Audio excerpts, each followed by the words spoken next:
Kung pag-uusapan ang araw-araw na gastusin ng bawat mamamayan, ay mas malaki pa rin ang nakukonsumo ng ilan sa araw-araw na pamamasahe, lalo na sa malalayong biyahe. Ayan naman para mas makatipid sa pagsakay sa mga pampublikong transportasyon at nang mas mapadali ang biyahe. Ang ilan ay bumibili ng motorsiklo na alternatibong paraan para kahit papano ay makatipid sa pangaraw-araw na gastusin. Kaya naman kung naghahanap ka ng isang bagong motor na babagay sa trip at hilig mo, tiyak ang bagong motorsiklong ito ay magugustuhan mo. Bukod sa may katipiran ay madalas mapapakinabangan kahit sa hanap buhay at may matibay na kalidad. Ito rin ay mas mura lang. Mula sa Honda brand ang bagong modelo na kalalabas lang din, ang praktikal na katangian na nilalaman nito, kasama ng kabuang presyo, yan ang aalamin natin. Pero bago yan syempre, kung bago ka pa lamang sa aking channel, baka naman kapatid pakiclick ang subscribe button, pati na rin ang notification bell icon, para lagi kang updated sa ating motorcycle news and reviews. Maraming salamat po.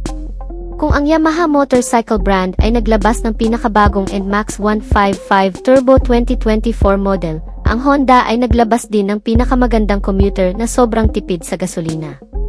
Mas madaling gamitin at mas mapapakinabangan ng marami sa pangaraw-araw, ang bagong Honda Beat. Halos kasabayan lang din ng paglabas ng Yamaha NMAX, isang Honda Beat na may pinakaabot kayang presyo na motorsiklo ng Honda dito sa bansa na nag-offer ng pinakamaasahang kalidad na commuter service sa pangaraw-araw. Ginagamit sa long ride o di naman kaya sa pagdi-deliver ng ilan nating mga kababayan. Isa rin ito sa mga nanguna ngayong taon na nagdala sa pangalan ng brand bilang isang mapagkakatiwalaang scooter sa abot kayang presyo lang na 70,900 pesos hanggang sa 73,900 pesos lamang. Itong Honda Beat na previous model na narito sa bansa ay inilabas lamang din noong nakaraang taon sa bagong bersyon nito na may bagong hugis na disenyo, mga nilalaman sa features at bagong mga katangian sa makina. Pero hindi pa man masyadong na-enjoy ng marami ang 2023 model ng Beat, ay naglabas na naman muli ng panibagong bersyon nito.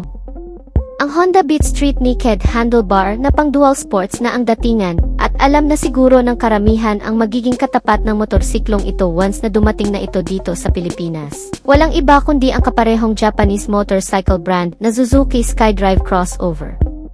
Well, kung pag-uusapan kasi ang disenyo ng bawat isa, halatang pareho kasi ang pinaninindigang postura nito sa aktwal na isang scooter na para sa city na pwedeng gamitin sa labas ng kalsada o sa kahit anumang terrain. Gaya nitong Honda Beat na minana ang pagiging adventurous looking mula sa isang sikat na dual sport adventure scooter na Honda ID V160.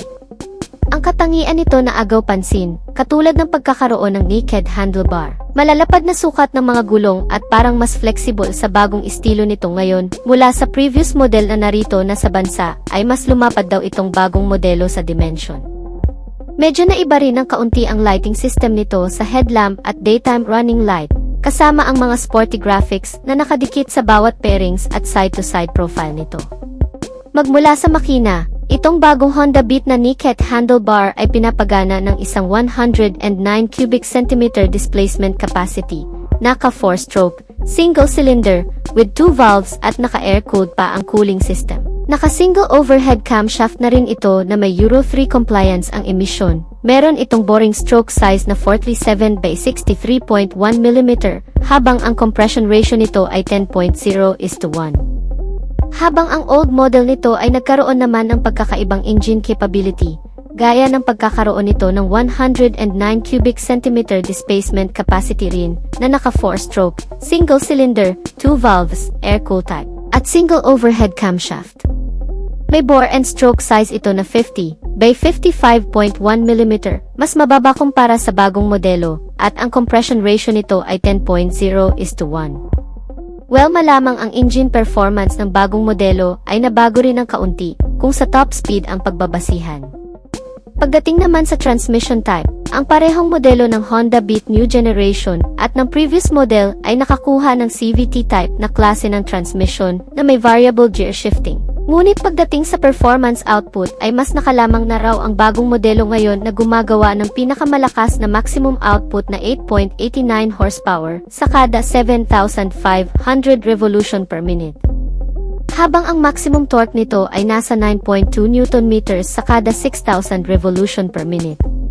Samantalang ang old model ay gumagawa lamang ng 8.68 horsepower sa kada 7,500 revolution per minute at 9.2 Nm ng torque naman sa kada 6,000 revolution per minute.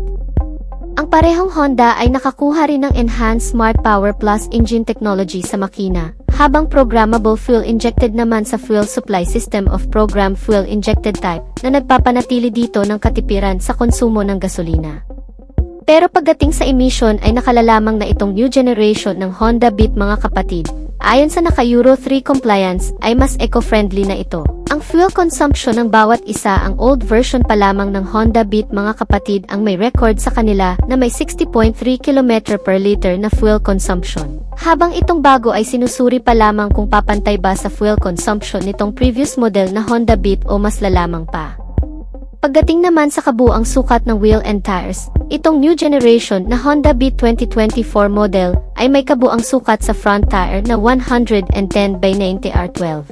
Habang ang rear size naman nito ay 100 by 90 R12. Mas makapal na itong tingnan kumpara sa dati, dahil mukhang magagamit na rin natin sa pang-offroad itong mga kaibigan. Habang ang previous model ay maisukat sa front tire na 80 by 90 R14, habang ang rear tire naman nito ay 90 by 90 R14, mas malaki naman ang sukat nito, at mas manipis ang kabuuan, at para lamang talaga sa pang-city ride. Habang ang chassis and suspensions naman ng bawat isa, itong new generation Honda Beat 2024 model ay nagkaroon ng front suspension na telescopic fork, habang swing arm with monoshock absorber naman para sa rear suspension nito. Kapareho lamang ng sa previous model na narito sa bansa, na may front suspension na telescopic fork with swing arm monoshock absorber. Pagdating naman sa safety features mga kaibigan, itong bagong Honda Beat 2024 model ay nilagyan din ng makakapit na braking system. Gaya ng sa front brake nito na may single disc brake single piston caliper at naka-combination braking system na rin. Ang rear brake nito ay naka-drum brake type naman, itong sistema sa brake na kung saan kahit ang rear brake lamang ang gagamitin mo ay 20% ng brake sa front ay gagana rin. Halos kapareho lamang ito ng braking system ng sa previous model na narito ngayon sa Pilipinas. Wala namang masyadong pinagbago pagdating sa bagay na yan. Ang maganda lang talaga sa bagong modelong ito mga kaibigan ay mas naging convenient. Komportable sa mga nilalaman gaya ng mas pinalapad na front flat footboard na mas magiging komportable ka na habang nakasakay dito. Another cargo space din ito lalo na kung ginagamit mo itong motor sa pagde-deliver. Meron itong dalawang console packet. Ang sa kanan ay may takip habang nakalagay doon ang USB port charging system nito, at ang bulsa sa kaliwa ay walang takip na kung saan pwede mong paglagyan ng mga gamit o ng kahit ano pa. Meron din itong under seat compartment storage na mas pinalaki rin na kung saan pwede mo ring paglagyan ng ilan pang mga gamit na pwedeng mapagkasya dito. Ang pillion seat nito ay wala namang pinagkaiba sa hugis, porma, kapal ng foam sa previous model. Dala pa rin ito ang rear grab bar na pwedeng hawakan ng mga angkas o di naman kaya talian ng ibang gamit na ilalagay mo dito sa likuran. Itong bagong Honda Beat bukod sa napakagandang pormahan nito, meron itong mga panibagong features gaya ng mga bagong ilaw nito na naka full LED type na ang headlight at ang tail lamp nito. Less maintenance ka na dito at siguradong mas tatagal at mas liliwanag pa sa madidilim na kondisyon. Meron din itong bagong instrument meter panel na naka-fully digitalized na rin, madaling unawain at mas maraming information at mga notification, user-friendly at beginner-friendly. Pagdating sa maximum speed ay halos katulad lamang din ang kabuang bilis nito sa dati na umabot ng 100 km per hour. Well, yan naman ang mas magugustuhan dito ng marami. Dahil kahit hindi ganoon kalakas at kabilis itong modelo ay marami pa ring tumatangkilik. Di naman kasi kailangan ng iba ng mas mabilis. Ang maganda lamang ay mas matibay, mas tatagal at mas titipid sa fuel. Meron itong USB charging system na fast charging. Magagamit ng ilang mamamayan na ginagamit itong motor pa ang hanap buhay gaya ng delivery rider. Pagdating naman sa kabuang dimension, ito rin talaga ay nagbago ngayon pagdating sa new generation na Honda Beat 2024 model. Ito ay may kabuang haba ngayon na 186.8 cm. May lapad dito ngayon na 74.5 cm at kabuang taas na 105.8 cm. May ground clearance ito na 14.8 at kabuang bigat na mas magaan kumpara sa dati na umaabot lamang ng 89 kg. May setting height ito na 74 cm. May ground clearance ito na 14.8 cm. Meron pang mga ilang aspekto itong bagong modelo at previous model na magkapareho din, gaya ng pagkakaroon nito ng safety feature. Itong new generation at old model ay nakakuha ng parehong shutter lock system sa ignition nito, para nang sa ganoon ay hindi basta-bastang mabuksan, makarnap o magalaw ng kahit na sino ang ignition at mapagana itong motor. Sinamahan din ng pass switch, engine check warning para ma-alert tayo sa mga kondisyon ng makina nito kung dapat na bang dalhin sa pinakamalapit na service center. Ang ilan pang pagkakapareho sa mga features nitong bagong modelo at previous model na Honda Beat ay ang pagkaroon ng engine starting system na electric push start at kick starting. Meron din itong side stand engine kill switch na kung saan kusang namamatay ang makina kapag binaba mo na ang side stand nito. Pagdating naman sa fuel tank capacity, itong bagong Honda Beat 2024 model ay nagkaroon ng mas malaking fuel tank na may 4.2 liters. Habang ang previous model na Honda Beat na nasa Philippine market ngayon ay meron lamang 4 liters na fuel tank capacity. Well, medyo maliit lang naman ang diferensya. Ang mahalaga pa rin dyan ay ang katipiran sa pagkonsumo ng bawat isa. Pagdating naman sa pinakaimportanteng parte, ang kabuang presyo nito. Ang previous model ng Honda Beat 2023 model ay nagkakahalaga dito sa Philippine market ng 70,900 pesos hanggang sa 73,900 pesos dito sa bansa.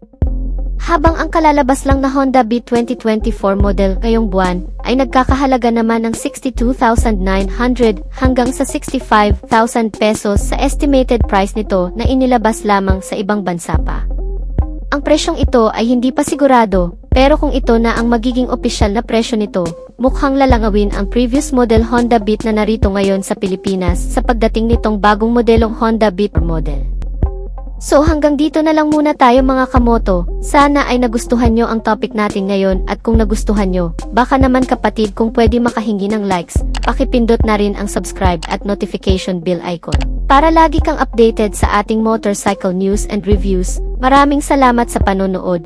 Ride safe as always and God bless.